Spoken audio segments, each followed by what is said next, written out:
الرحیم الحمد للہ رب العالمین الصلاة والسلام علی اشرف الانبیاء والمرسلین سیدنا و نبینا ابی القاسم محمد وعلیہ الطیبین الطاہرین المعصومین ولعنۃ اللہ علی اعدائہم اجمعین من الان الی قیام یوم الدین اما بعد فقد قال الله تعالى في كتابه المبين وهو أصدق القائلين وقوله الحق بسم الله الرحمن الرحيم إن كل من في السماوات والأرض إلا آتي الرحمن عبدا صلوات بجي محمد علی محمد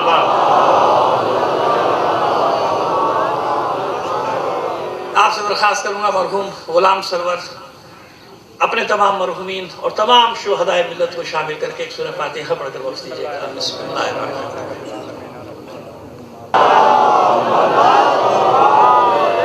عزیزان محترم رجب کا مہینہ شروع ہو گیا. اس میں بہت ساری تاریخیں ہیں لیکن سب سے اہم تاریخ تو آپ جانتے ہیں. تو میرے بھائی نے بہت عمدہ دو شعر پڑھے تو میری بھی وہ رنگ جو تھی وہ پھڑک اٹھی. میں نے کہا کہ میں بھی جواباً دو شعر پڑھ کے بلکہ جواباً نہیں بلکہ تائیداً تائید کرتے ہوئے دو شعر پڑھ کے پھر بات کو آگے بڑھائیں تاکہ اب آپ کے یہاں جشن تو پڑھنا نہیں زندگی نہیں تو وہ تو کہیں اور پڑھنا ہے تو وہ حق ادا ہو جائے. دو شعر پڑھ دیں. چلو آپ 12 رجب کو 13 رجب کو مجھے یاد تو کر لیں گے اس بہانے. جو تیرہ بخت ہیں وہ کریں تیرگی کی بات. بچوں کو سمجھانے کے لیے کہہ رہا ہوں کہ تیرہ بخت یعنی بد نصیب جن کی قسمت میں اندھیرے ہوں. تیرگی یعنی اندھیرا. جو تیرہ بخت ہیں وہ کریں تیرگی کی بات. ہم روشنی مزاج کریں روشنی کی بات. جو تیرہ وقت ہیں. دیکھیے اگلے ایک شعر میں پوری تاریخ ہے. کعبہ جو تعمیر ہوتا رہا ہے نا 92 بار ہم نے کتاب بھی لکھی ہے اس میں پوری تفصیل لکھی ہے. 92 بار کعبہ دوبارہ یعنی بنا ہے. اب زیادہ بار ہو گئے ہوگے جب میں نے کتاب لکھی تھی اس وقت تک 92 بار ہو چکا تھا. جو تیرہ وقت ہے وہ کریں تیرگی کی بات. ہم روشنی مزاج کریں روشنی کی بات. اور پیوند کاریوں کے تسلسل کے باوجود دیوار کعبہ کرتی ہے اب تک علی کی بات.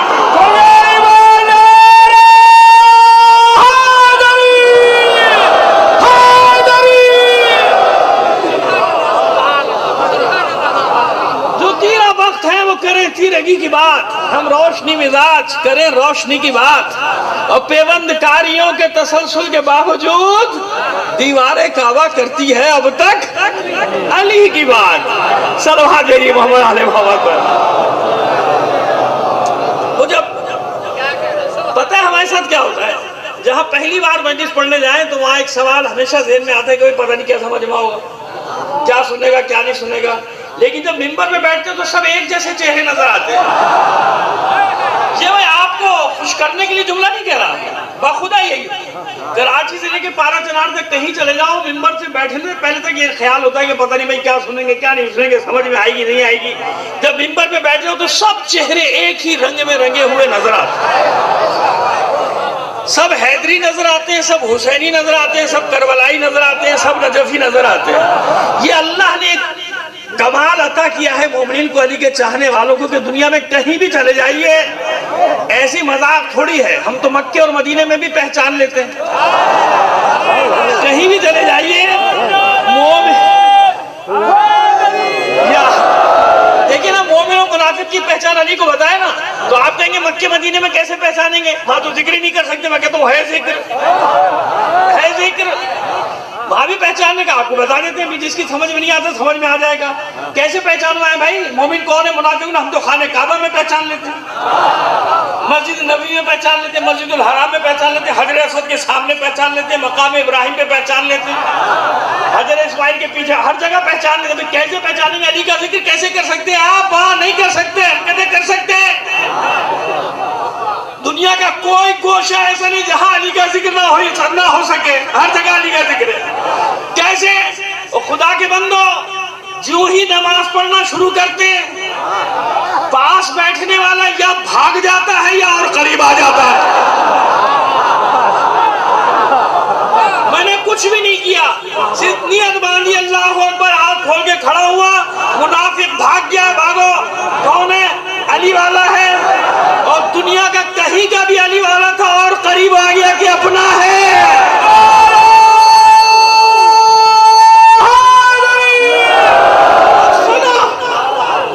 سنا پہلا پیغام یاد رکھو، دنیا میں جہاں بھی پہچان کرانی ہو، ایسی جگہ جہاں ذکر نہیں کر سکتے، وہاں نماز نماز نماز اعلان کر دیتی ہے کہ علی والا ہے یا نہیں ہے۔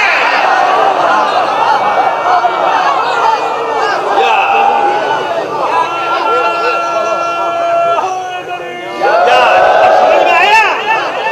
تو شور کرتے رہتے ہو مولوی نماز پڑھو، نماز مولوی نماز نماز کی کہتا رہتا ہے، نماز کی کیوں کہتا رہتا ہے؟ اس لیے کہتا رہتا ہے جہاں زبان سے علی علی نہیں کر سکتے، وہاں نماز پڑھنے کا سلیقہ کہتا ہے علی علی، یہ علی والا ہے۔ اس لیے پڑھا کرو کہ نماز کا انداز ہی بتا دیتا ہے کہ نماز اس نے لی کس در سے ہے، نماز پڑھنے کا طریقہ ہی بتا دیتے کہ آیا کس دروازے سے ہے۔ سمجھ میں آگئی بات؟ صلوات بھیجیے محمد آل محمد پر۔ آئیے سورہ مریم 93ویں آیت، ان کل من فی السماوات والارض الا آتی الرحمن عبدا، آسمان و زمین میں جو کچھ بھی ہے اللہ کی بارگاہ میں جب آئے گا تو اللہ کے بندہ بن کر آئے گا۔ ان کل من فی السماوات والارض، اب لفظی ترجمہ کر دوں، نہیں ہے آسمان و زمین میں مگر جو کچھ بھی ہے الا آتی الرحمن عبدا، سوائے اس کے کہ جب اللہ کی بارگاہ میں آئے گا تو عبد کی حیثیت سے آئے گا۔ کیا بن کے آئے گا؟ اب جماعات، نباتات، حیوانات، انسان، ملائکہ، شجر، حجر، جنات، یعنی اللہ کے سوا کائنات میں جو کچھ بھی ہے اللہ سے اس کی نسبت کیا ہے؟ بندگی۔ کیا نسبت ہے؟ کرے یا نہ کرے، نسبت یہی ہے، مانے یا نہ مانے، نسبت ہر شے عبد عبودیت میں شامل ہے۔ کس میں شامل ہے؟ یعنی آپ نہیں سمجھ سکتے، ورنہ ہر شے عبودیت کر رہی ہے، بندگی کر رہی ہے، ہر شے۔ پروردگار ہر شے کیا مطلب؟ زندہ مردہ حیوان، جمادات، نباتات، سب کا سب اللہ کی نسبت کیا ہے؟ اللہ کے مقابلے میں سب کیا ہے؟ بندگی میں داخل ہے، عبودیت میں داخل ہے۔ سمجھ میں آ رہی ہے؟ جہاں تک سوال پیدا ہو سکتا ہے ذہن میں پیدا کر لیجئے، جواب یہ ناچیز دے کر جائے گا۔ پروردگار تجھے ماننے والا بھی بندہ، نہ ماننے والا بھی بندہ، انبیاء بندے، رسول بندے، پیغمبر بندے۔ اور آگے بڑھ جائیے، مت گھبرائیے، مت گھبرائیے، معصوم ہیں مگر بندے۔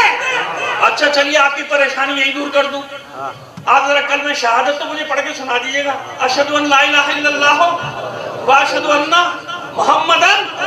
سمجھ میں آگئی بات؟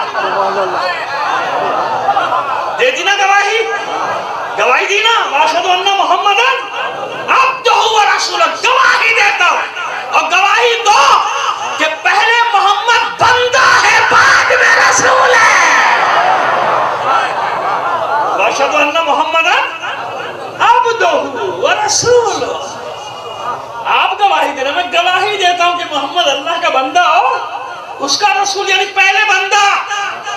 کلمہ شہادت میں بھی پہلے بندہ ہے، بعد میں رسول۔ تو پروردگار یہ کیسی بندگی؟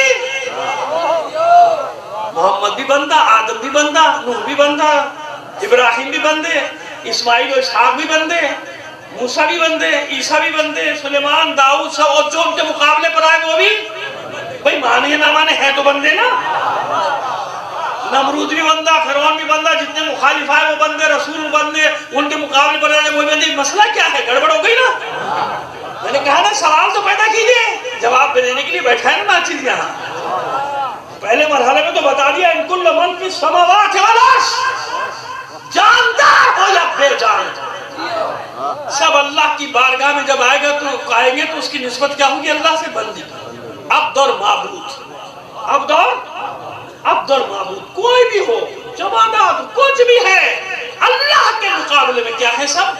بندگی میں داخل. ٹھیک ہے. خوب یہ عبد ہے کیا؟ عبد کے معنی کیا ہے؟ ٹھیک ہے. آئیے ایک پہلے حدیث پیش کر رہے ہیں آپ کے سامنے. اس حدیث کو ذہن میں رکھیے گا، ایک طرف یاد، بعد میں نتیجہ دیں گے. ایک حدیث ہے پیغمبر ختمی مرتبہ صلی اللہ علیہ وآلہ وسلم کی صلوات بھیجیے بلند آواز سے. ایک حدیث فرماتے ہیں کہ اللہ اور اس کی مخلوقات کے درمیان میں 70,000 حجابات ہیں. کتنے حجابات ہیں؟ 70,000 حجابات ہیں. اگر یہ درمیان سے ہٹا دیے جائیں تو اللہ کے سوا جو کچھ بھی ہے سب جل جائے گا. اللہ کے سوا جو کچھ بھی ہے سب جل جائے گا. جو کچھ بھی ہے جہاں تک ذہن جا سکتے ہیں لے جائیے. یہ ناچیز بیٹھے یہ درخی اللہ اور اس کی مخلوقات کے درمیان کتنے حجابات ہیں؟ 70,000 حجابات. اب یہ ایک ایک حجاب کیا ہے مجھے تعریف نہیں معلوم ہے. اللہ جانے اس کا رسول جانے کہ ایک ایک حجاب کیسا حجاب ہے. یہ 70,000 حجاب. یہ پردے وہ نہیں ہے جو ہماری سامنے پڑا ہوتا ہے. یہ پردہ یہ جب حجاب کہا جا رہا ہے تو مانوی حجاب. کیسے حجاب نہیں معلوم. روحانی حجاب، نورانی حجاب. تو یہ 70,000 حجابات ہیں. اگر یہ ہٹا دیے جائیں تو جو کچھ بھی ہے سب اللہ کے سوا جو کچھ بھی. اب آئیے عبد کسے کہتے ہیں؟ جو میں نے کہا نا کہ کل من فی السماوات والارض الا آتی الرحمن عبدا. جو کچھ بھی ہے آسمان و زمین ہے نہیں ہے مگر اس سے اللہ کی نسبت کیا ہے؟ جب اللہ کی بارگاہ میں آئے گا تو کس حیثیت سے آئے گا؟ عبد، بندہ بندگی کی حیثیت سے. آئیے چھٹے امام کی مجلس یعنی درس، چھٹے امام کا درس ہو رہا ہے. جانتے ہیں آپ سینکڑوں ہزاروں شاگرد اور معصوم کبھی علم بانٹنے میں یہ دیکھتے تھے کہ اپنا ہے کہ غیر ہے؟ ایسا ہے؟ تو خواہ میں ہمارے بعض لوگ گھبراتے ہیں کہ فلانا امام فلانا نہیں. امام کے شاگرد نہیں ہو سکتے. امام کے شاگرد تھے تو بغاوت کیسے کی؟ لو رسول کے ساتھ رہ کے بغاوت کی ہے تو نہیں کی. نہیں کی بتا دو. نہیں کی رسولوں کے چلیے یوں کر دوں رسولوں کے گھروں میں رہ کے بغاوت کی نہیں کی ہے. تو پھر کیوں گھبراتے ہو؟ تو نہیں وہ شاگرد نہیں ہو سکتے کیوں نہیں بغاوت. خدا کے بندو داڑھی کھٹا کے پڑھو نا. کس کس نے امام کے سامنے 5,000 آدمی بیٹھے ہیں. سب کو علم بانٹ رہا. جاؤ سب کو دے رہا ہے. ارے اسکول میں کلاس میں سارے شاگرد ایک جیسے ہوتے ہیں کیا؟ ہے نا کچھ آخر وقت تک فرما بردار ہوتے ہیں، کچھ باقی بھی نکل جاتے ہیں. نہیں ایسی آپ لوگ. ارے ہندو اور مسیحی دنیا بھر سے پڑھنے آتے تھے. چھٹے امام سب کو علم بانٹا کرتے تھے. جاؤ لے جاؤ صدقہ بٹ رہا ہے. سب نے لے کے جاتے تھے علم. ایک شاگرد کھڑا ہو. ایک بات میں نے بتا دی علم بانٹنے میں کبھی کنجوسی سے کام نہ لینا. ہمیشہ خیال رکھنا کہ ایسا علم بانٹو جو سب کے لیے فائدہ مند ہو. ایسا علم نہ بانٹو کہ تمہاری کلاس سکڑتی چلی جائے. اس کے لیے دروازہ بند. آج اس کو گالی دی ہو گیا، اس کو گالی دی ہو گیا، اس کو گالی دی ہو گیا. آخر میں کچھ نہیں بچا. آپس میں شروع ہو جاؤ.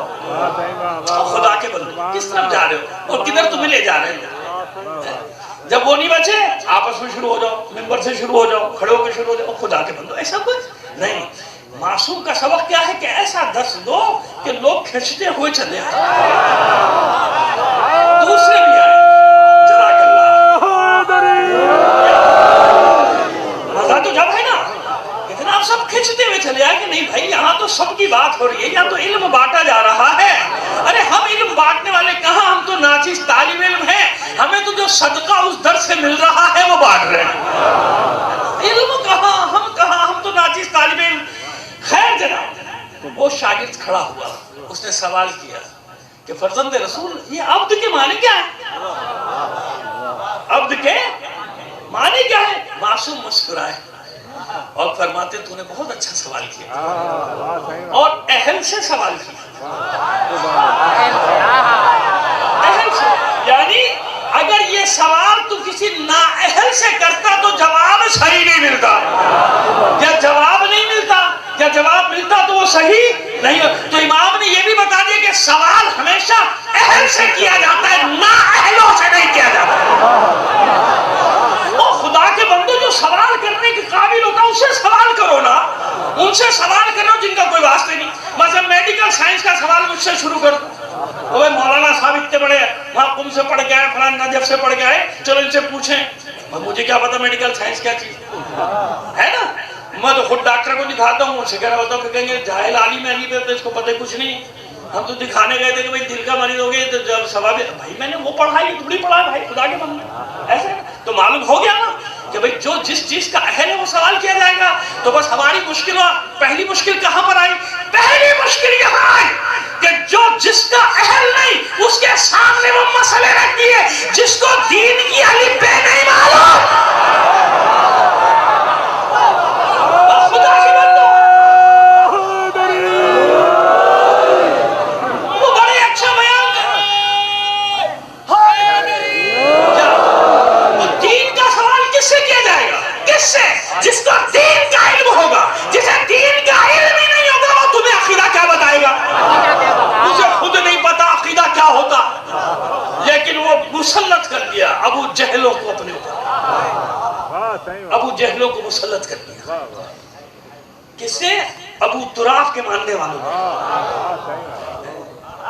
باب مدینہ علم کے ماننے والوں نے خود زبردستی ابو جہلوں کو. وہ خدا کے بندو فضائل مسائل پڑھنا، ثواب ہی ثواب پڑھے جاؤ، لیکن جب اس کے ہاتھ میں دین کی ڈوری دے دو گے تو کیا ہوگا؟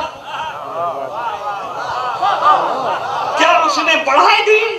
کیا اس نے فقہ کا علم حاصل کیا ہے؟ ایک جاہل کو استاد الفقہاء، جن فقہاء کا وہ استاد ہوگا پتہ نہیں ان فقہاء کا کیا علم ہوگا. مثال کے طور پہ کہہ رہا ہوں، کوئی تطبیق نہیں کر رہا کہ یہاں پر ہے یہاں پر نہیں ہے وہاں پر ہے وہ فلاں نہیں، وہ بات نہیں کر رہا. بطور کلی بتا رہا ہوں کہ سوال کس سے کیا جائے گا؟ جو جس علم کا اہل ہو، جو علم کا جس نے پڑھا اسی سے سوال کریں گے نا بھائی. ہر کلاس میں میتھمیٹک ایک اسکول کے اندر الگ الگ ٹیچر ہوتے ہیں. کیوں ہوتے ہیں؟ کہ بھئی یہ ایکسپرٹ ہے، اس کا یہ پڑھائے گا، یہ اس کا ایکسپرٹ ہے، یہ اس کا ایکسپرٹ ہے. پھر حتیٰ کہ آگے بڑی کلاس میں جا کے فزکس الگ، کیمسٹری الگ، سب کے اسپیشلسٹ ہیں نا، کہ وہ خود ہی بھیج دے گا دوسرے کہ بھئی فلاں کی بات جاؤ اسے سوال نہیں. مجھے تو آج سے مجھے آگے بھائی میں نہیں ہوں، میں آرٹس کا ہوں. اور بھائی مجھ سے جو تاریخ پوچھ لے، میں سیوک پڑھا دوں گا، مدنیات پڑھا دوں گا، تو مجھ سے کیا لے کے بیٹھ گیا؟ معاشرتی علوم مجھے بتا دوں. نہیں میں تو آپ بڑا اچھا پڑھاتے ہیں معاشرتی علوم، میں آپ سے کیمسٹری پڑھوں گا، میری ہے ہی نہیں کیمسٹری کی تو میں کہاں سے بتاؤں گا؟ کیمسٹری میں سمجھ میں آ گئی بات کہ سوال کس سے کیا جاتا ہے؟ اہل سے، نہ اہلوں سے. ہمیشہ یاد رکھنا جس فیلڈ کا سوال ہے اس فیلڈ کے ماہر سے کرو. اگر اس فیلڈ کے ماہر سے نہیں کرو گے تو پھر بھٹک جاؤ. تو کسی کا گلہ نہ کرو کیونکہ ذمہ دار تم خود ہو. کسی کا شکوہ نہ کرو، ذمہ دار تم خود ہو. جس سے پوچھنا تو اس سے نہیں پوچھا، نہ اہلوں کے سامنے. امام نے پہلے مرحلے میں بتا دیا کہ سوال اہل سے کرو، نہ اہلوں سے نہ کرو. اچھا سوال کیا تھا؟ عبد کا سن. اب عبد کی تعریف سنیں گے نا تو پھر آگے آپ کو سمجھ میں آ جائے گی بات. ایسی بنیاد مضبوط ہو جائے عمارت خود بخود اچھی بنتی چلی جائے گی. بنیاد کمزور رکھو گے کتنی بڑی عمارت بنا دو دھڑوم سے گر جائے گی. اور ہمارے مقابلے میں 1400 سال سے بڑی اونچی اونچی اونچی عمارتیں بنائی گئی اور دھڑام سے گر گئی. ابھی بھی گری ہے نا. ہم جب کہتے تھے کہ انگریزوں نے بنایا ہے تو نہیں مانتا تھا کوئی. اب وہ خود بلبلا رہا ہے کہ ہمارا تو مذہبی انگریزوں نے بنایا تھا. اب پھنس گئے، کیا کریں؟ بادشاہ کی مانے کہ مولوی کی مانے؟ بادشاہ کہتا ہے یہ نہیں چلے گا، مولوی کہتا ہے یہی چلے گا. اب یہاں جو بیٹھا ہوا تھا وہ دونوں کی کھا رہا تھا، بادشاہ کی بھی کھا رہا تھا، ملا کی بھی کھا رہا تھا. وہ پریشان ہو گیا یہاں والا کہ کس کی حمایت کروں، بادشاہ کی حمایت کروں یا ملا کی حمایت کروں؟ الگ تضاد آ گیا نا. کیوں؟ ادھر تضاد ہے نہیں 14 صدیوں سے، تضاد نہیں ہے. بنیاد مضبوط، بنیاد مضبوط تو عمارت اتنی مستحکم کہ بنی امیہ بنی عباس ہو، آج کی شیطانی طاقتیں سب مل کر بھی حملہ آورو تو کچھ بگاڑ نہیں سکی، نہ آئندہ کچھ بگاڑ سکے گی. کیوں؟ کیونکہ بنیادیں مضبوط ہیں. تم اوپر سے دیواریں گراؤ گے، دیواریں پھر بن جائیں گی، پھر بن جائے گی عمارت، مگر بنیاد کربلا ہے.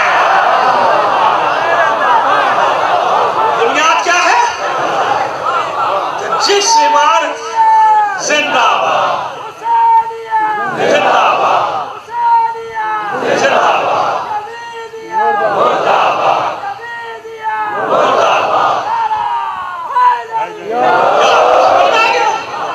تو ہماری بنیاد کیا ہے؟ کربلا. ابھی پہنچتے آگے. چلیے امام فرماتے ہیں العبد حروف ثلاثۃ، عبد 3 حروف پر مشتمل ہے، العین والباء والدال، عین با اور، ٹھیک ہے نا؟ کیا آسانی سے، مجھے لگ رہا ہے کہ باقی انچولیا جعفر تیار میں پڑھ رہا ہوں، یقین مانے اتنا ماشاءاللہ۔ آپ پھر خوش کرنے کے لیے جملہ نہیں کر رہے، میرے دل کی آواز ہے کہ ایسا بافہم مجمع مجھے ملا ہے کہ پہلے ڈرا ہوا تھا کہ پتہ نہیں سمجھیں گے نہیں سمجھیں گے میری بات، لیکن الحمدللہ وہ علی والوں کی زبان ایسی ہوتی کہ سب سمجھ لیتے ہیں۔ تو فرماتے ہیں العبد حروف ثلاثۃ، العین والباء والدال، عین با اور دال۔ فرماتے ہیں العین علم باللہ تعالی، عبد کی عین سے مراد ہے اللہ کا علم، یعنی توحید کا علم جہاں تک حاصل کر سکتے ہو، یعنی ایک دلیل ضرور رکھو کہ اللہ ہے اور ایک ہے، اللہ ہے اور اس کے علاوہ تو کچھ نہیں ہے۔ بھائی عقیدہ بتا دو، نہیں تو پھر میں سیدھا کروں، نہیں مجھے سیدھا کرنا آتا ہے، اگر کسی کا ٹیڑھا ہو جائے نا راستہ مجھے سیدھا کرنا بالکل آتا ہے، میں جانتا ہوں کیسے سیدھا کرتے ہیں عقیدے کو۔ اس لیے میں نے کہا یہ نا عقیدہ کہ اللہ ہے اور ایک، اور کوئی اللہ کے سوا، وہی اللہ ہے جس نے ہمیں محبت علی پر پیدا کیا، وہی اللہ ہے جس نے ہمیں محبت علی اور اولاد علی پر پیدا کیا۔ اس سے ادھر ادھر ہٹنے کی کوشش کرو گے نا برباد ہو جاؤ گے، دنیا بھی اور آخرت بھی تباہ ہو جائے گی تمہاری، یہی عقیدہ۔ اور زیادہ فیشنیبل بننے کی کوشش کرو گے تو میں پھر بھی نہیں جانے دوں گا تم۔ میرے پاس کچھ آ گئے تھے ایسے فیشنیبل، آج کل فیشن بھی ہو گیا نا اپنے آپ کو یہ کہنا، اپنے آپ کو کہنا میں فلاں والا ہوں، میں فلاں والا ہوں، میں فلاں والا ہوں، فیشن بھی ہو گیا ہے۔ تو میں نے کہا بھائی میں آپ سے بابو مجھ سے بحث کرنے آگے چند لوگوں کو ساتھ لے کے سامنے، تاکہ مولوی کی سامنے بے عزتی کریں تو زیادہ اچھا ہوگا، یا آج کل یہ بھی ایک فکر ہو گئی، تو میں نے چلو بسم اللہ۔ تو وہ دیکھا لوگوں کو لیچا بھائی وہ یہ سوال وال کر کے میں تو یہ کہتا ہوں، میں نے کہا سب میں آپ کی بات مان لوں گا، پہلے کلمہ سنائیے۔ کہنے کیا مطلب، کیا مطلب مجھے میں نے کہا مجھے کیا پتا آتا ہے کہ نہیں آتا، آپ کلمہ سنا دیجیے، اتنا سا سوال ہے، کلمہ سنا دیجیے پھر میں آپ سے بات کروں گا۔ تو جوش خطابت میں بول بیٹھے، جلدی سے کلمہ سنائے، لا الہ الا اللہ محمد رسول اللہ علی ولی اللہ۔ تو میں نے کہا تو نے تو خود ہی تیسرے نمبر پہ رکھا، مجھ سے تو بحث کر رہا ہے اس موضوع کے اوپر، مجھ سے بحث کر رہا ہوں۔ میں نے کہا پہلے اپنا کلمہ بدل، اس کے بعد مجھ سے بات کر۔ ہمت ہے کسی میں کلمہ بدلنے کی؟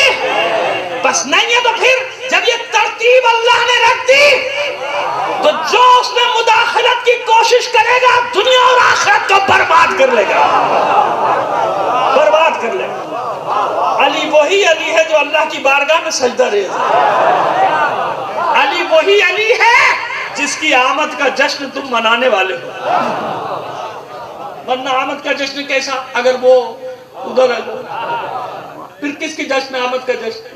علی وہی علی ہے جس کی شہادت کی مجلسیں اور بناتے ہیں اور ماتم کرتے ہیں۔ پھر اگر وہ والا ہے معاملہ تو پھر کیسی مجلس، کیسی محفل، کیسا میلاد نہیں ہے نا۔ تو عقل کیا کہتی ہے بھائی؟ علم باللہ تعالی، اللہ کا علم یعنی توحید کا، چاہے ایک دلیل رکھو۔ آسان سی دلیل شیعوں کے لیے تو یہی ہے کہ بس وہی اللہ ہے جس کے سامنے علی جھکتا ہے نا۔ شیعوں کو تو سمجھانے کے لیے ایک ہی دلیل کافی ہے کہ اتنا سن لو کہ محمد و علی جس کو سجدہ کرتے ہیں وہ اللہ، اولاد علی جس پر کٹ جائے مٹ جائے کربلا بنا دے وہ اللہ ہے نا۔ اب سمجھ میں آگے کتنی آسان دو چار والی بات ہے یہ، اس سے زیادہ کی کہانی نہیں ہے، اس سے زیادہ کے لیے اور بھی آگے کی چاہیے، لیکن اتنی کافی ہے، بات سمجھ میں آ گئی۔ ایک دلیل ہونی چاہیے ضرور، علم باللہ تعالی، عبد کی عین سے مراد ہے اللہ کا علم حاصل کرو، چاہے کسی حد تک جاؤ، لیکن دلیل ہونا چاہیے کہ اللہ ہے اور ایک ہے۔ اور آپ تو سب کھیتی باڑی کے زیادہ تر 90% سے زیادہ تو کھیتی باڑی سے وابستہ ہے نا، آپ کو تو میں اور آسانی سے سمجھا دوں۔ جائیے آپ زراعت کرتے نا، خود فیصلہ کر لیجئے گا کتنی محنت سے آپ پنیری لگاتے ہیں، ہے نا۔ جیسی بیج بونا ہو، جیسا گٹھلی لگانی ہو، جیسی جڑ لگانی ہو، ویسی طاقت سے زمین کو کھودتے ہیں نا، کھرپی سے، کدال سے، ہل سے، کتنی طاقت لگاتے ہیں نا۔ وہ طاقت لگا کے چلاتے نا، ہل چلا رہے ہیں، وہ ہل چلا رہے ہیں، اب تو وہ آگئے مشین والے ٹریکٹر وہ چلا رہے ہیں، اب کھول رہے ہیں نا ایسے۔ لیکن کبھی آپ نے غور نہیں کیا اس کسان کے پاس کتنی بڑی دلیل ہے اللہ کو پہچاننے کی۔ جس زمین کو اتنی طاقت لگا کے تم نے کھودا، وہ ننھی سی کوپل، نرم و نازک کوپل، جس کو ایسے کرو تو زندگی اس کی ختم، پھونک مارو تو زندگی ختم۔ کبھی سوچا نہیں کون سی طاقت ہے اس کے پاس کہ زمین کو میں نے اتنی طاقت سے کھودا اور یہ نرم و نازک کوپل اس کا سینہ چیر کے باہر آ گئے.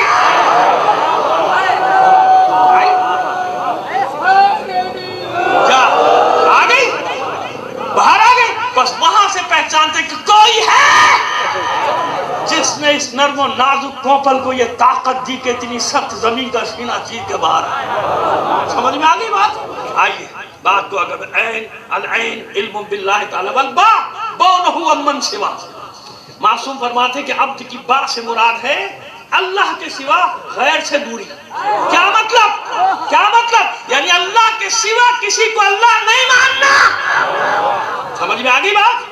اللہ کے سوا کسی کو اللہ نہیں ماننا. ہاں ماننے میں، اللہ ماننے میں اور جنہیں اللہ منواتا ہے ان میں فرق ہے. یہی پہ ہمارے لوگ داؤ کھیل جاتے ہیں. ہمارے برادران داؤ کھیل جاتے ہیں. شرک کر دیا. آپ نے دیکھو منع کیا تھا اللہ کے سوا کسی کو، اللہ کی ذات میں کسی کو شریک نہ کرنا. آپ نے کر دیا صاحب. ہم نے کہاں سے شریک کیا؟ ہم نے کہاں سے شریک کیا؟ اگر کچھ ہستیوں کو ہمارا پیدا کرنے والا اس کو پسند ہی نہ ہو کہ ان کے ذکر کے بغیر میرا ذکر ہو تو ہم کیا کریں؟ ہم کیا کریں؟ چلیے وہاں سے چلتے ہیں. یہاں تو بعد میں آئیں گے. ہم تو وہاں سے چلتے ہیں جہاں سے بات شروع ہوئی. جناب ابراہیم، جناب اسماعیل، جناب ہاجرہ سلام اللہ علیہ اجمعین، سب اولادین کی جتنی بھی ہیں. حج کیا ہے؟ لبیک اللہم لبیک لبیک لا شریک لک لبیک. یہی ہے نا حج. جاتے وہ اعلان کرتے کوئی شریک نہیں ہے تیرا، میں آ گیا، بس تو ایک ہے، کوئی تیرا شریک نہیں. اب اس حاجی سے پوچھو کہ کرے گا کیا؟ تو یہ کہتے کہ جاؤں گا سب سے پہلے خانہ کعبہ کا طواف کروں گا، لا شریک لک لبیک لا شریک لک لبیک، خانہ کعبہ کا طواف کروں گا، حجر اسود کو بوسہ دوں گا. چلو وہ کہے گا بھئی اللہ کا حکم ہے، جنت کا پتھر ہے، چوم لیا، چلو چوم لیا. یہ منصوب ہے اللہ کے نام سے، بھئی بیت اللہ ہے لہذا چکر لگا لیے، جواب دے دے گا مجھے. ٹھیک ہے نا؟ اس کے بعد کیا کرے گا؟ چلو بھئی صفا مروہ کے درمیان دوڑ لگاؤ. کیوں لگاؤں؟ پوچھو اس سے کیوں لگاؤں بھائی؟ میں اللہ کی عبادت کرنے آیا ہوں. اللہ کے سوا کسی کو عبادت میں شریک نہیں کرنا. تو صحیح کیا ہے؟ کہ صحیح ایسا ہو سکتا ہے کہ صفا مروہ کے درمیان صحیح کرو اور ہاجرہ کی یاد نہ آئے، اسماعیل کی یاد نہ آئے. نہیں، اللہ نہیں چاہتا کہ تم انہیں بھلا بیٹھو جن ہستیوں نے میری راہ میں قربانیاں دی. اللہ نہیں چاہتا کہ اس ہستی کو بھلا دو جس نے ایڑیاں رگڑی تو زمزم جاری ہو گیا. اللہ نہیں چاہتا کہ ان ہستیوں کو بھلا دو جنہوں نے میرا گھر تعمیر کیا، لہذا پورے حج کو یادگار بنا دیا. ابراہیم کی، اسماعیل کی، ہاجرہ کی قربانی دو منا میں جیسے ابراہیم اور اسماعیل نے دی. ایسا ہی ہے یا کچھ اور ہے؟ ایسا ہی ہے نا؟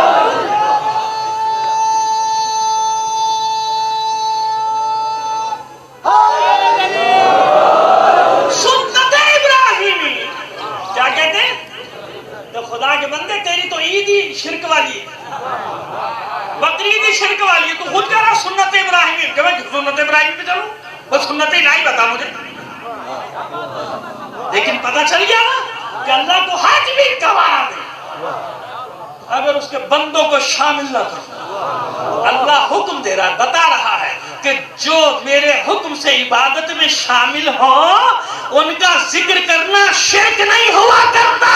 اس لیے وہ تو حج ہے زندگی میں ایک بار واجب، جو دن میں 5 بار واجب ہے. اگر اس میں بھی درود نہیں بھیجو گے میرے حبیب اور اس کی آل پر تو تمہاری نمازیں بھی منہ پہ مار دوں گا.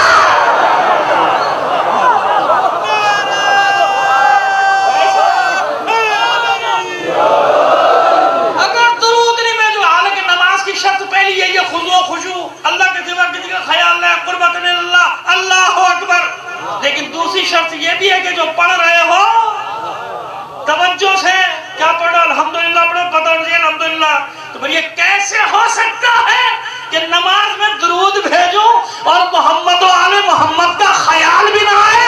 بس پتہ چلا کہ اللہ چاہتا ہے کہ میری نماز میں بھی محمد و آل محمد کو یاد نہ کیا تو نمازیں گئیں اور تم بھی گئے. مجھے وہی نماز چاہیے جس میں محمد و آل محمد پر درود بھیجا جائے گا.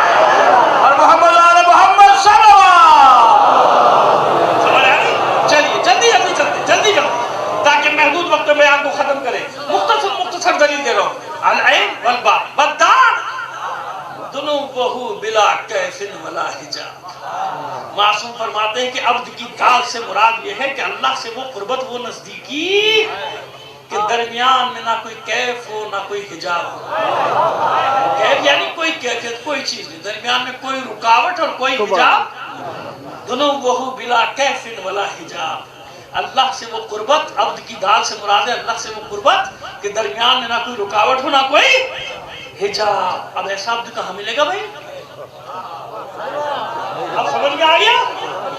سمجھ میں آ گیا؟ ان کل من فی السماوات والارض الا آتی الرحمن عبدا. ہر شے عبد ہے مگر جیسے نور کی منزل ہے نا. اللہ نور السماوات والارض، اللہ ہی آسمان و زمین کا نور ہے. یہ لائٹ جلی نا، یہ بھی نور ہے. اس سے بڑی لائٹ جلے وہ بھی نور ہے تو لائٹ نا. نور یعنی لائٹ یعنی روشنی، یہی ہے. لیکن قسمیں ہیں نا، درجے ہیں نا. لالٹین، بجلی، موم بتی، یہ سب ہے نا. اور پھر رات کو آج کل لائٹوں میں میچ بھی چل رہا ہے نا، فلڈ لائٹ یا جو بھی اس کو کہتے ہیں، جو بھی اصطلاح ہوگی مجھے تو نہیں معلوم، لیکن ہے نا، چل رہا ہے نا اتنے. لیکن یہ ساری لائٹیں مل کر بھی سورج کی لائٹ کا مقابلہ کر سکتی ہیں؟ پھر بھی کہیں گے رات رات ہے دن. ایسے ہی ہے نا سرکار. جب صبح ہو گئی اب یہ روشنی، یہ نور کی اعلیٰ قسم ہو گئی اور اعلیٰ. پھر اس کے سورج اتنے مجلسیں پڑھتے رہے، وہ کہکشائیں، پھر اس کا کلسٹر، پھر سپر کلسٹر، پتہ نہیں کیا کروڑوں سورج ایسے گھوم رہے فضا میں. آپ مذاق نہیں سمجھے گا، یہ حقیقت ہے. یہ ناسا کی رپورٹ ہے کہ کروڑوں اربوں سورج گھوم رہے ہیں. بھائی تمہیں پتہ کیا؟ یہ ہے عالمین. کیا ہے؟ عالمین. ذہن میں رکھیے، انشاءاللہ اگر پہنچ گیا تو یہ بھی وضاحت کر دوں گا عالمین میں نے کیوں کہا، یہاں پہ یہ لفظ کیوں استعمال کیا. لیکن خیر چلیے آگے بڑھائیے. آئیے یہ مسئلہ ہے کیا؟ جناب نوح کے لیے پروردگار عالم ارشاد فرماتا ہے سلام علی نوح فی العالمین. عالمین میں نوح پر سلام. انا کذالک نجزی المحسنین. اور ہم اسی طرح نیکیاں کرنے والوں کو جزا دیتے ہیں، احسان کرنے والوں کو. وَإِنَّهُ مِنْ عِبَادِنَا الْمُؤْمِنِينَ. رسول کے لیے کہا جا رہا ہے، مرتبہ دیا جا رہا ہے، اور یہ نوح میرا مومن بندہ. کیا ہے؟ جزا دی جا رہی ہے. وَإِنَّهُ مِنْ عِبَادِنَا الْمُؤْمِنِينَ. یہ میرے مومن بندوں میں سے. سلام علی موسیٰ و ہارون. موسیٰ و ہارون پہ سلام ہو. اِنَّا كَذَلِكَ نَجْزِي الْمُحْسِنِينَ. وَإِنَّهُمَا مِنْ عِبَادِنَا الْمُؤْمِنِينَ. اور یہ دونوں بھی، موسیٰ اور ہارون بھی میرے مومن بندے. کون ہیں؟ یعنی رسول بن گئے مگر جب درجہ دیا تو کیا درجہ دیا؟ بندے. اور اے حبیب وذکر عبدنا ایوب. میرے بندے ایوب کا ذکر کیجئے. وذکر عبدنا داؤد. میرے بندے داؤد کا ذکر کیجئے. وذکر عبدنا ابراہیم و اسماعیل و اسحاق و یعقوب. جب کہیں ابراہیم و اسحاق و یعقوب ذکر کیجئے میرے بندے ابراہیم، میرے بندے اسحاق، میرے بندے یعقوب. یہ کیوں بار بار عبد کی تکرار؟ میرا بندہ، میرا بندہ، میرا بندہ. اور جناب عیسیٰ علیہ السلام تو خود کہتے ہوئے ہیں انی عبداللہ، میں اللہ کا بندہ ہوا. آتانی الکتاب. اور مجھے اللہ نے کتاب دے کر بھیجا ہے، مجھے کتاب عطا کی گئی ہے. ایسے ہی ہے نا. بس آئیے اب آپ کو بتاؤں گا. اب یہاں تک تو مشکل حل ہو گئی نا کہ قرآن میں رسول کے بعد جب درجہ دیا تو کیا درجہ دیا؟ بندے کا. کیا درجہ دیا؟ بندہ بندہ بندہ. اب آئیے تمام پیغمبر اپنی جگہ. جب آخری رسول کا ذکر آیا تو کیسے کیسے لقب دیا خدا کی قسم. وَمَا أَرْسَلْنَاكَ إِلَّا رَحْمَةً لِّلْعَالَمِينَ. ہے ایسا نا. اِنَّا أَرْسَلْنَاكَ شَاهِدًا وَمُبَشِّرًا وَنَذِيرًا. شاہد، مبشر، نذیر. کہا طٰہٰ، یاسین، مزمل، مدثر، خاتم النبیین، یہ سب کہا. سید الانبیاء، سید المرسلین، کیا کیا لقب دیے، مگر جب سب سے بڑا مرتبہ دیا، کیا دیا؟ معجزے کی صورت میں معراج. جب آسمانوں پر بلایا، جب عرش الہی پر بلایا، پھر دیکھو کیا کہا. نہ مدثر کہا، نہ مزمل کہا، نہ طٰہٰ کہا، نہ یاسین کہا، نہ رحمت للعالمین کہا، نہ خاتم النبیین، نہ سید المرسلین. کیا کہا؟ سبحان الذی اسریٰ بعبدہ.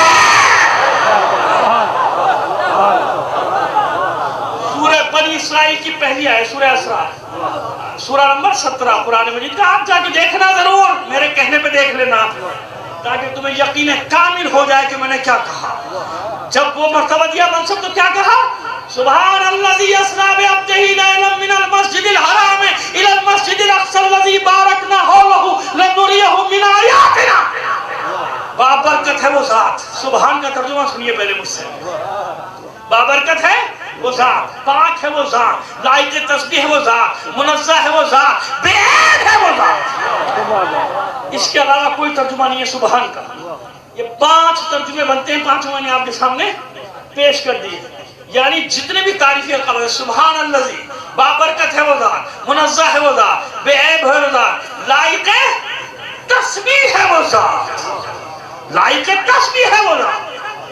وہی سبحان الذی اپنی تسبیح بیان کر رہا ہے. کب؟ یہ کہہ کہ سبحان الذی، وہ بات، وہ ہستی بابرکت ہے، منزہ ہے، بے عیب ہے، لائق تسبیح ہے، جس نے راتوں رات سیر کرائی، معراج کرائی. کسے؟ اپنے بندے کو. کسے سیر کرائی؟ آئیے بڑا میں آپ کو اس مشکل مرحلے سے نکال لایا. اب سنیے نتیجے، آخری میں نتیجے پر نتیجہ دیتا چلا جاتا ہوں. معراج کسے ہوئی؟ بتا دیا معراج ہے بندگی کو. معراج کسے ہے؟ سبحان الذی اسریٰ بعبدہ، میں نے اپنے بندے کو معراج کرائی ہے. یہ بندگی کون سی بندگی ہے؟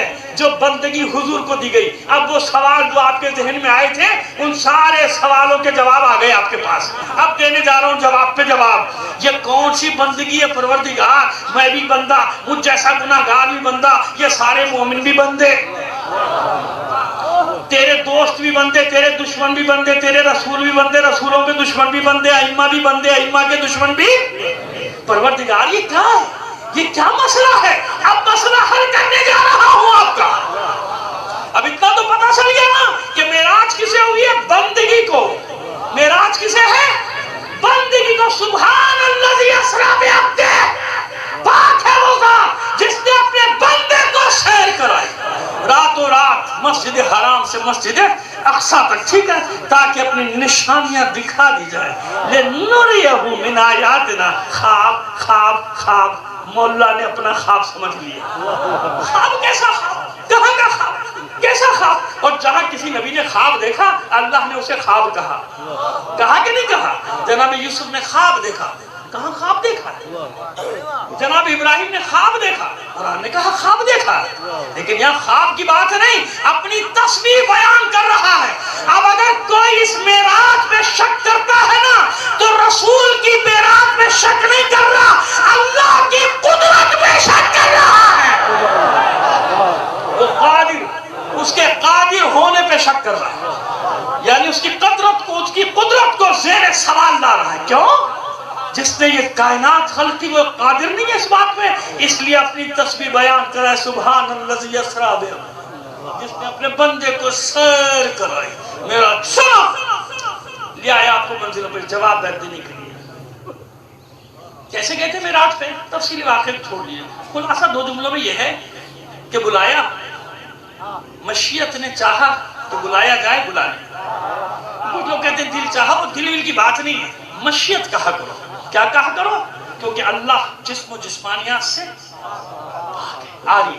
مشیت نے چاہا کہ جس کے صدقے میں یہ کائنات بنی ہے، یا یوں کہوں کہ جس کے لیے یہ عالمین کی بزم سجائی ہے، اس کو بلایا جائے. جناب جبرائیل کو بھیجا. یوں کہیے کہ سب سے بڑے پروٹوکول آفیسر کو انبیاء کے جناب جبرائیل روح الامین علیہ السلام. سمجھ گئے آپ؟ جناب جبرائیل علیہ السلام. میری تو متوجہ ہے، باقی سب چاہتے کو چھوڑیں ورنہ پھر گڑبڑ ہو جائے گی معاملہ بڑا. ایک صلوات بھیجیے بلند آواز سے محمد آل محمد پر. جناب جبرائیل کو کیسے بھیجا؟ کیوں پروردگار جب تو معراج کرا سکتا ہے تو کہ جبرائیل کو بھیجنا ضروری ہے؟ ویسے بلا لے، بلا لے، آ جائیں گے. نہیں، جس کے لیے کائنات سجائی ہے تو اس کے لیے پورا پروٹوکول جائے گا. صرف جناب جبرائیل علیہ السلام تھوڑی جائیں گے. دیکھیں میں خود بھی تو آ سکتا تھا، اور حالانکہ میں نے تو وہ میپ سے موبائل میں نکال بھی لیا تھا سموڈر کہاں پر، لیکن نہیں، میرے میزبانوں کی شان ہے. اور میرے نہیں، ہر میزبان اگر کوئی میرے پاس آتا ہے تو میزبان کی شان میں میزبان کیا چاہے گا کہ بھئی پہلی بار مہمان آ رہا ہے، اسے تکلیف نہیں ہونی چاہیے، اسے وہاں سے ساتھ لو. وہ بے وقوف اور غیر اخلاق بد اخلاق میزبان ہوتا ہے جو فون پہ بتاتا نہیں، یہاں پہنچ جا، وہاں پہنچ جا، ادھر آ دے. وہ بیچارہ بھٹک رہا ہے، اس سے پوچھ رہا ہے، اس سے پوچھ رہا ہے. ارے بھائی سیدھا سیدھا کسی کو بھیجے گا. اور یا جیسا مہمان ہوگا، اب یہ اپنی بات نہیں کر رہا میں نے اتنا بتا دیا نا کہ بھائی میزبان چاہا کہ نہیں بھائی ایسے نہیں لے کر آؤ، مولوی صاحب کراچی سے آ رہے ہیں. لیکن اب جتنا بڑا مہمان ہوگا میزبان اتنی ہی وہ اہتمام کرتا ہے. کبھی نوکر کو بھیجے گا، کبھی بیٹے کو بھیجے گا، کبھی خود جائے گا. ایسے ہی ہے نا، بات مہمان خود بھی آ سکتا ہے، لیکن نہیں، ضرورت ہے اس بات کی کہ مہمان میرا آ رہا ہے جس کے لیے، اور پھر جس کے لیے کائنات بنائی، عالمین بنائی. ایسے نہیں بھائی جائیے اور پھر سواری بھی لے کے جائیے، گاڑی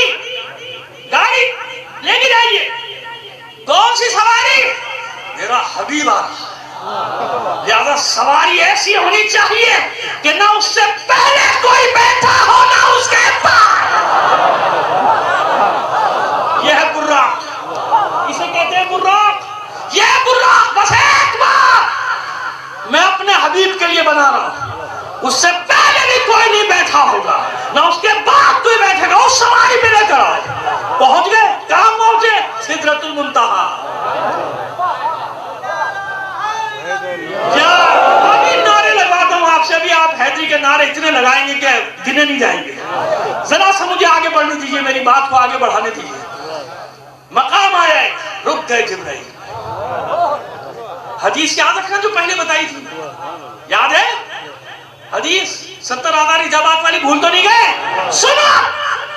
جبرائیل رک گئے. کون ہے جبرائیل؟ پہلے تو سمجھ لو، سید الملائکہ، سارے ملائکہ کا سردار. کیا مطلب ایسے ہی شاید نہیں، یہ پورے عالمین کا نظام چلا رہے ہیں ملائکہ. اللہ تک کہ میری آپ کی روح بھی قبض کرے گا ملک. ایسے ہی ہے نا، ڈر تو بڑا لگتا ہے اس کے نام سے، لیکن کیا کرے، لیا جائے گا. وہ جتنے ہی ڈرو آنا تو ہے، پہنچ جائے گا، چھوڑے گا کسی کو نہیں. اتنے ہی سوچنے آدمی سیدھا ہو جاتا ہے، لیکن سوچتے ہی نہیں، کہتے ہیں میرے پاس تو آگے پڑوس میں آ جائے گا، سب جگہ آ گئے، تیرے گھر بھی آئے گا. کسی کو نہیں چھوڑے گا ملک. اس کا بھی سردار ہے جناب جبرائیل. ایسے ہی ہے نا، یعنی پورے عالمین کا جو نظام چلانا ہے پروردگار ملائکہ کے ذریعے. اور ملائکہ کا سردار کون ہے؟ جناب جبرائیل. تو ساری طاقتوں کے مظہر کا نام ہے جبرائیل. کیوں؟ ملک پر مارتا ہے سونامی آ جاتا ہے، ملک پر مارتا ہے زلزلے آ جاتے ہیں. ان سب کی طاقتوں کے مظہر کا نام ہے، ساری طاقتوں کے، یعنی مخلوقات کی، ساری مخلوقات کی طاقتوں کے مظہر کا نام ہے جبرائیل. روح الامین. رک گئے روح الامین، رک گئے. فرماتے ہیں بس حبیب، اے اللہ کے رسول اب آپ آگے جائیے. رسول نے کہا یہ کیا بات ہوئی جبرائیل؟ یہ تو حق رفاقت نہیں ہوا، وہاں سے یہاں تک ساتھ آئے ہو، اب آگے کہا ساتھ چلو میرے. کہا نہیں اللہ کے حبیب، آگے نور الانوار کا جہان ہے، جائیے. وہاں نہیں جا سکتے. کیوں نہیں جا سکتے؟ کیوں نہیں جا سکتے؟ جانتے ہیں رسول، مگر ریکارڈ پہ لانا چاہ رہے ہیں. کیوں نہیں جانا چاہتے جبرائیل؟ کہا اللہ کے رسول نہیں جا سکتا. بال برابر بھی آگے بڑھا نا، پرے پرواز جل جائے. بال برابر بھی آگے بڑھا، پرے پرواز جل جائیں گے. کون کہہ رہا ہے؟ جناب جبرائیل. تمام طاقتوں کے مظہر، مخلوقات کی طاقتوں کے مظہر جبرائیل نے کہا آگے بڑھوں گا، جل جاؤں گا. حضور نے بھی اصرار نہیں کیا، مسکرائے، آگے بڑھے، نور الانوار کے جہان میں داخل ہوئے. اعلان کیا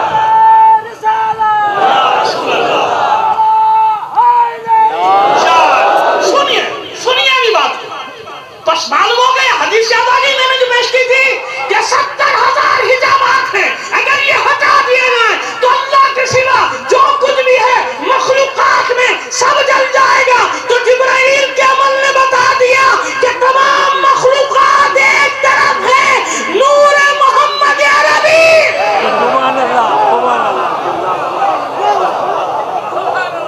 یعنی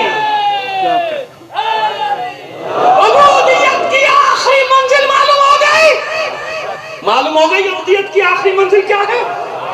اب سمجھ میں آ گئی میری بات؟ ان کل من فی السماوات والارض الا آتی الرحمن عبدا، عبد کی آخری منزل پر۔ لیکن معبود، یہ تو محمد عربی کی بات ہوئی، باقی انوار مقدسہ کہاں ہے نا؟ چلیے ابھی حل کر دیتے ہیں مسئلہ، یہ میں نے کہا نا مسئلے پہ مسئلے حل کرتے چلے جائیں گے۔ اب دیا سمجھ میں آئی؟ اب آئیے میرا مولا کیا فرماتا ہے۔ میرا مولا فرماتا ہے، اور یہ 3 اقوال پڑھوں گا معصوم کے، اور تینوں مستند۔ تیسرا تو ایسا ہے کہ پڑھتے نہیں ڈر کے مارے، ہمارے پڑھنے والے کہ کہیں لوگ ناراض نہ ہو جائیں، لیکن اب میں دلیل قائم کر کے کہوں گا نا تو اب آپ کو سمجھ میں آئے گا کہ مولا نے جو فرمایا ہے اس کا مقصد کیا ہے۔ مولا پہلے فرماتے ہیں لَوْ كُشِفَ الْغِطَاءُ لَمَزَّقْتُ يَقِينًا، کتنا ہی حجاب ہیں اگر ہٹا دیے جائیں میرے سامنے سے تو علی کے یقین میں کوئی اضافہ ہونے والا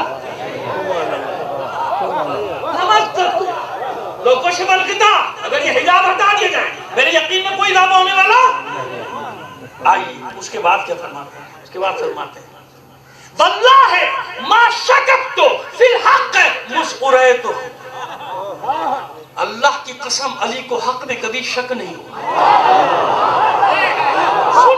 سنیے پورا ترجمہ، ابھی پورا جملہ سنیے۔ واللہ ما شککت فی الحق مسئریت، اللہ کی قسم علی کو حق میں کبھی شک نہیں ہوا۔ کب سے؟ مسئریت ہو، جب سے حق پڑھایا گیا، بتایا گیا، سنایا گیا، لکھایا گیا نہیں، مسئریت ہو جب سے حق مجھے دکھایا گیا۔ اے یا علی، کب دکھایا گیا؟ کہاں دکھایا گیا؟ کس نے دکھایا؟ اور کسی نے اعتراض بھی نہیں کیا۔ علی کے اس قول پہ کیوں سب جانتے ہیں کہ معراج میں جہاں جہاں نور محمد سفر کر رہا تھا نور علی ساتھ ساتھ جا رہا۔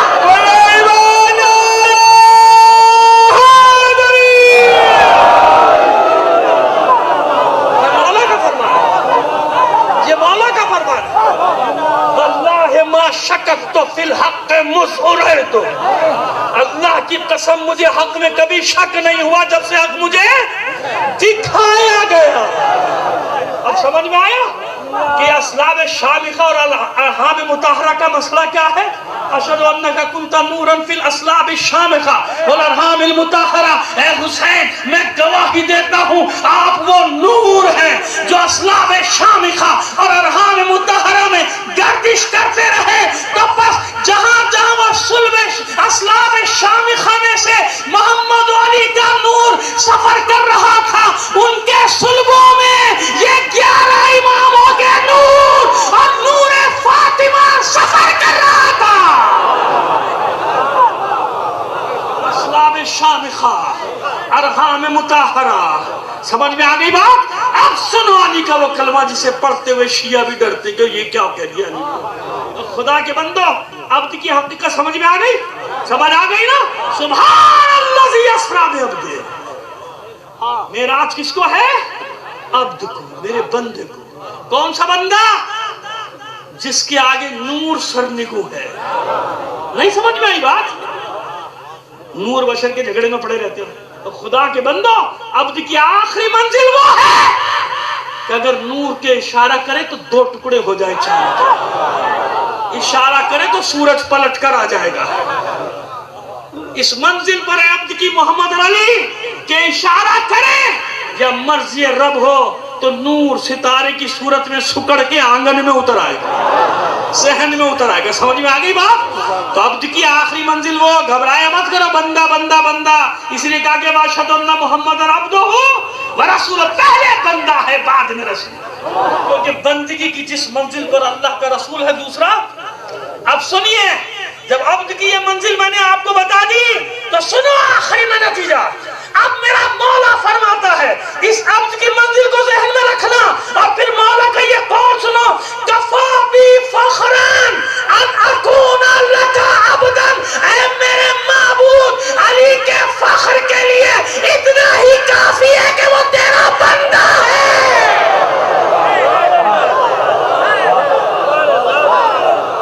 کفا بی فخران ان اکون لک عبدا، سمجھ میں آگئی بات؟ اے میرے پروردگار، اے علی کے خالق، کبھی شک میں نہ پڑنا علی کے شیعہ، کبھی گمراہی کے راستے پر نہ چلنا علی کے شیعوں۔ علی وہی ہے جو علی کہہ رہا ہے کفا بی فخرن، میرے معبود تو نے امام المتقین بنایا، سید الاولیاء بنایا، امیر المومنین بنایا، سب کا مولا بنایا، عالمین کا مولا بنایا، وہ سب تو نے بنایا۔ علی تو فخر کرتا ہے، کس میں فخر کرتا ہے؟ کفا بی فخر، میرے فخر کے لیے اتنا کافی نکون لک عبدا کہ میں تیرا بندہ۔ عین با اور دال، وہ پوری تفسیر میں کر چکا، عین با اور دال کی سمجھ میں آگئی نا بات؟ میں تیرا عبد ہوں، عین با اور دال والا وہ عبد جو چھٹے امام نے تعریف ہے، میں تیرا وہ بندہ ہوں۔ معبود میرے فخر کے لیے اتنا ہی کافی۔ اب سمجھ میں آگئی بات کہ کون ہے یہ بندے، کون ہے یہ عباد اللہ الصالحین؟ بلکہ ان سے بھی آگے بڑھ کر یہ وہ انوار مقدسہ ہیں کہ بندگی میں وہاں تک پہنچے، بندگی میں وہاں تک پہنچے کہ حضور کے ساتھ ساتھ یہ انوار مقدسہ سفر کرتے چلے گئے، سفر کرتے چلے گئے۔ معراج کے بعد ہی تو اس صلب سے نور فاطمہ، سمجھ میں آئے نا، رحم مطہرہ خدیجۃ الکبریٰ میں منتقل ہوا تھا نا۔ الفاظ بھی یہ وہ منزل ہے، مقام ہے جہاں لفظوں کو بڑا انتخاب کر کے چن چن کے استعمال کرنا پڑتا ہے کہ بارگاہ معصومین میں ذرا سی بھی گنجائش نہ رہے بے ادبی کی۔ تو جو لفظ استعمال ہوئے روایات میں، میں وہی لفظ استعمال کر رہا ہوں، وہ نہیں کوئی اپنی طرف سے لانا نہیں چاہتا کہ ڈرتا ہوں۔ وہی بات ہے کہیں پرواز جل نہ جائے، بے ادبی نہ ہو جائے۔ تو پس وہ صلب شامخہ سے رحم مطہرہ خدیجۃ الکبریٰ میں نور منتقل۔ اسی لیے زیارت وارثہ میں کیا پڑھتے ہو؟ اور پڑھتے نہیں تو سنتے تو ضرور ہو نا۔ جمعے کو تو سنتے ہو، شب جمعہ، چلو جو جمعے میں نہیں جاتا اس پر سے جمعہ بھی ثابت ہے ماشاءاللہ، تو کم از کم عید بقرعید تو جاتا ہی نہیں جاتا، عید بقرعید تو جاتا ہوگا، زیارت وارثہ سنتا ہے نہیں سنتا؟ نہیں سنتے تو سن لیا کرو، اس میں بڑے بڑے راز ہیں۔ زیارت وارثہ اسرار الرموز سے بھری ہوئی، اس میں ہم نے اشرا پڑھا تھا، لیکن چلیے ایک جملہ بس، اشہد انک کنت نورا فی الاسلاب الشامخہ الارحام المطہرہ، حسین میں گواہی دیتا ہوں کہ آپ وہ نور ہیں جو اسلاب الشامخہ اور ارحام مطہرہ میں منتقل ہوتے رہے۔ یہ کون ہے اسلاب الشامخہ ارحام مطہرہ؟ خدا کے بندو، فاطمہ بنت اسد کون ہے؟ کون ہے آپ بتاؤ، کون ہے فاطمہ بنت اسد؟ ابو طالب کون ہے؟ کون ہے ابو طالب؟ اللہ کے بندو، جس کا بابا ہے ابو طالب، جس کی ماں ہے فاطمہ بنت اسد، کسی کی مجال ہے کہ ان دونوں سے یہ منصب چھین لے؟ ابو طالب سے علی کے بابا ہونے کا اور جناب فاطمہ بنت اسد سے علی کی ماں ہونے کا کسی کی مجال ہے یہ حق چھین لے فاطمہ یا علی سے ایک دوسرے کا ہمسر ہونے کا؟ اللہ کون ہے؟ وَلَمْ يَكُنْ لَهُ كُفُوًا أَحَدٌ، اللہ وہ ہے جس کا کوئی ہمسر نہیں۔ اللہ اللہ نہیں رہتا اگر اس کا ہمسر ہو جائے، علی علی نہیں مکمل ہوتا جب تک فاطمہ ہمسر نہ ہو جائے۔ ایک دوسرے کی تکمیل کرتے ہیں، فاطمہ علی کے بغیر نامکمل ہے، علی فاطمہ کے بغیر۔ اسے ایک جملے پہ پوری مجلس پڑھ سکتا ہوں، لیکن بس ایک جملہ آپ کے حوالے کیا، زندگی نہیں آئندہ اس کی لفظ کی تشریح کر دوں گا جو میں کہہ کے جا رہا ہوں۔ سمجھ میں آگئی بات؟ کسی کی مجال ہے حسنین سے یہ منصب چھین لے کہ ان کی ماں ہے فاطمہ زہرا، ان کے بابا ہیں علی. سمجھداروں کے لیے اشارہ کافی ہے جو کر کے جا رہا ہے، اور نہ سمجھ کے لیے رسول بتاتے رہے تو سمجھ میں نہیں آیا ہم کیا سمجھائیں گے. علی سمجھاتے رہے اس کی درمیان میں اس کی سمجھ میں نہیں ہم کیا سمجھائیں گے. لیکن سمجھدار کے لیے اتنی بات کافی ہے، اتنی بات کافی ہے. علی وہی علی ہے جس کا بابا ابو طالب ہے، جس کی ماں فاطمہ بنت اسد ہے، جس کی ہمسر فاطمہ زہرا ہے، جس کے بچے حسن حسین اور زینب ام کلثوم. یہ منصب ملا کیوں؟ سنت الہی کے خلاف ہے. بغیر امتحان کے کوئی منصب دیتا ہی نہیں، کوئی منصب نہیں. اپنے انبیاء کو نہیں دیا، رسولوں کو نہیں دیا، پیغمبروں کو نہیں دیا، آپ کو بھی نہیں دے گا، ہم کو بھی نہیں دے گا. بس لے لی گئی مال، غلام، جانور، مویشی، زمین، اور پھر سب یہ نہیں بلکہ مرض بھی مسلط. اب جو ہمارے بھائی اس مرض کی تفصیل بتاتے ہیں، ہم تو اس کے اب وہ عقیدہ ہمارا نہیں ہے. ایسا وہ مبالغے میں یہاں تک کہے جاتے کہ ایسا مرض تھا کہ وہ معاذ اللہ جس پہ کیڑے پڑتے تھے وہ اٹھا کے گر جاتے تھے، اٹھا کے نہیں. ایسا نہیں، ایسا نہیں. خبردار، معصوم پر ایسا کبھی مرض آ نہیں سکتا. لیکن ہاں مریض، ایسے مریض کے ہاتھ پیر بالکل جیسے کام نہ کریں تو لوگ سب سے بڑا اعتراض، سب سے بڑی تکلیف جانتے ہیں لوگوں کے تانوں سے ہوتی ہے. آج بھی نا ہاتھ کا زخم اتنا گہرا نہیں ہوتا جتنا زبان کا بار کاری ہوتا. تو جناب ایوب کو تانے دیتے تھے، دیکھو یہ نبی بنتے تھے معاذ اللہ، پیغمبر بنتے تھے، دیکھو کیا ہوا. ایسا نبی ہوتا ہے؟ نبی پر ایسا ہوتا ہے؟ ایسی مصیبتیں آتی ہیں، 1 2 3 4 مصیبت. لیکن ایک مصیبت ایسی آئی ساری مصیبتوں کو بھول گئے. مصیبت یہ آئی، بڑی احتیاط سے لفظ استعمال کر رہا ہوں، معصومین کا دربار ہے، بہت سوچ سمجھ کے لفظوں کو استعمال کرنا پڑتا ہے. بس ایک مصیبت ایسی آئی جس کا اشارہ دے دوں کہ بس آپ کی غیرت کو بازار میں آنا پڑا. میں چادر میں آئی، با حجاب آئی، لیکن مجبوری کا یہ عالم ہو گیا کہ دوا کے پیسے نہ رہے، غذا کے پیسے نہ رہے، تو جناب ایوب کی زوجہ کو بازار میں آنا پڑ گیا. بس یہ ناموس جو بازار میں گئی ہے نا، باحجاب گئی. کسی کی مجال نہیں تھی کہ جناب ایوب کی اہلیہ کی طرف غصے کی نگاہوں سے دیکھ لے. کسی کی مجال تھی کہ ہاتھ بڑھا دے، کسی کی مجال تھی کہ چادر چھین لے. نہیں، صرف جانا پڑا. لیکن تڑپ کر رہ گئے کہ اے میرے معبود بس، اے میرے معبود بس، میری ناموس کو بازار میں جانا پڑے گا. پروردگار میرے امتحان کو ختم کر دے. اللہ نے بھی ختم کر دیا، ختم کر دیا. ہاں ایوب، میں نے آپ کے امتحان کو ختم کر دیا، آپ میرے صابر بندے. سمجھ گئے نا؟ بس یہی تو میں کہتا ہوں، جہاں پہ ایوب کا امتحان ختم ہوا وہاں سے حسین کا شروع.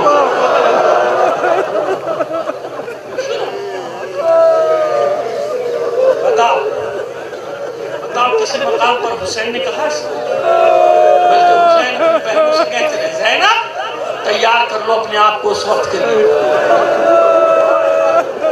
اب قیدی بننا ہے، خیمے لوٹے جائیں گے، جلائے جائیں گے، سروں سے چادریں بھی چھینی جائیں گی، بازاروں میں کشا کشا رسن بستہ پھرایا جائے گا. اچھا مجھے بتائیے اگر حسین دعا مانگتے تو کیا دعا قبول نہیں ہوتی؟ جب جناب ایوب کی قبول ہوئی، ایوب نے دعا مانگی، قبول ہو گئی. جناب سید الشہداء بھی دعا مانگتے، پروردگار نہیں، یہ امتحان میں شہید ہو جاؤں مگر میری بہنوں کو، میری بیویوں کو، میری بچیوں کو بازاروں میں پھیلا دے، یہ دعا نہیں. لیکن بتاؤ کہیں حسین نے دعا کی؟ اچھا چھوڑو، زینب نے دعا کی؟ نہیں. کیوں؟ سب کا وعدہ ہے نانا کے ساتھ. سب جانتے ہیں کہ یہ قربانی نہ دی تو پھر ایک نبی چاہیے، پھر ایک رسول چاہیے، پھر ایک کتاب چاہیے.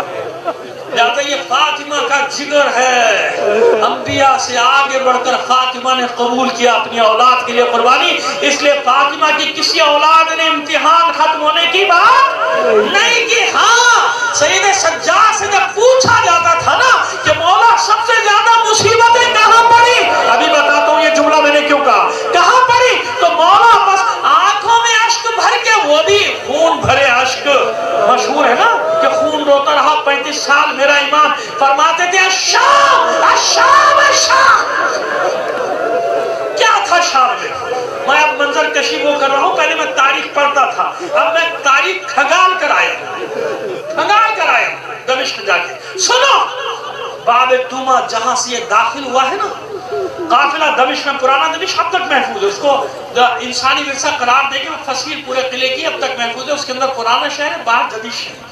جب آپ اندر داخل ہوں گے قید دربار کے لیے، قید خانوں کے لیے، تو وہ پرانا شہر شروع ہوتا ہے باب توما. باب توما اس لیے بار بار نام لے رہا ہوں کہ اور دروازوں سے بھی لے کر جاتے ہیں زائرین کو، لیکن باب توما یاد رکھے گا کہ وہ دروازہ ہے جہاں نامعلوم کتنے دن تک آل رسول کو بٹھا کے رکھا. 6 دن 7 دن 8 دن 9 دن مجھے نہیں معلوم، مختلف باتیں، لیکن یہ میں جانتا ہوں کہ اتنے عرصے تک دھوپ، اور کیوں کہ شہر کی تیاری کا حکم دیا جاتا. اچھا، میں بڑا حیران تھا کہ آخر یہ 3 دن میں قافلہ کیوں پہنچا، کیونکہ باب توما سے دربار زیادہ 1.5 کلومیٹر ہوگا، 2 کلومیٹر ہوگا، یہ 3 دن کیوں لگے؟ عزیزو، جب گیا ہوں آنکھوں سے ایک ایک گلی دیکھیے تو پھر پتہ چلا کہ ہوا کیا تھا.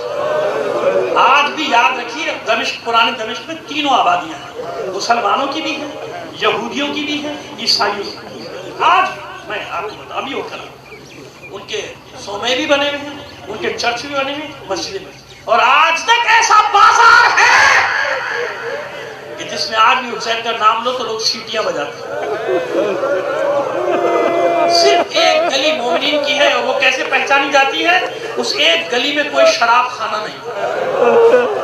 اب سمجھ گئے نا کہ باقی گلیوں کا حال کیا ہے؟ آج تک ان خبیثوں کے محلوں میں شراب خانے موجود ہیں، اور اس وقت سے لے کر آج تک. پھر بھی میری سمجھ میں نہیں آتا تھا کہ 3 دن کیسے لگے، کم سے کم زیادہ دن بھی بتاتے، 3 دن کیسے ایک رہے. اور کہیں یہ بازار پتلے پتلے، کہیں چوڑے. وہ ایک بازار جس کو بتاتے ہیں وہ تو کافی چوڑا سکے، یہاں سے لے کے نہیں، وہ تو آخری حصہ ہے. عزیزو سنو، یہ ایک گلی سے نہیں گزرے، دمشق کی ایک ایک گلی میں قیدیوں کو پھرایا. حکم تھا یزید کا کہ پورے دمشق کی گلیوں سے پھرا کر لاؤ، کیونکہ ہر گلی میں وہ نشان موجود ہے کہ یہاں قافلہ بیٹھا تھا یا کھڑا. اور وہ گلی بھی اب تک موجود ہے جس گلی میں آل رسول کے سروں پر کوٹھوں سے، چھتوں سے کنکر، میں تو یہی کنکر کا لفظ کہہ سکتا ہوں اور کچھ نہیں کہہ سکتا، کنکر برسے. اب مجھے بتاؤ، ذرا تصور میں تو لاؤ کہ 100 اسیر چلے ہو کربلا سے، 100 یا 100 سے زیادہ، اور جب شام کے بازار میں پہنچے تو 12.